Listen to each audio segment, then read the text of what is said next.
துதிக்கு பாத்திரரே நான் உன்னை ஸ்தோத்திரிக்கிறோம் என்று புதிய நாளிலே நாம் தொடங்குவோம். ஏசாயா 12:1 நாம் பார்க்கிறோம். அக்காலத்திலே நீ சொல்லுவது, கர்த்தாவே நான் உம்மை துதிப்பேன், நீர் என்மேல் கோபமாயிருந்தீர், ஆனாலும் உம்முடைய கோபம் நீங்கிட்டு என்னை தேற்றுவீர்.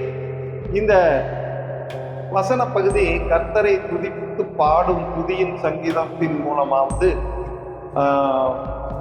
அல்லது கர்த்தர் இஸ்ரவேல் புத்திரருக்கு பெரிய விடுதலையை கட்டளையிடும் போது அவர் கர்த்தரை துதித்து இந்த துதியின் சங்கீதத்தை பாடுகிறார். இந்த உலகத்தில் மேசியாவின் ராஜ்யம் ஸ்தாபிக்கப்படும் போது கிறிஸ்துவின் சபையார் துதியின் இந்த கீதத்தை சந்தோஷமாய் பாடுவார். இஸ்ரவேல் ஜனத்தார் பல தேசங்களிலும் போயிருக்கிறார்கள்.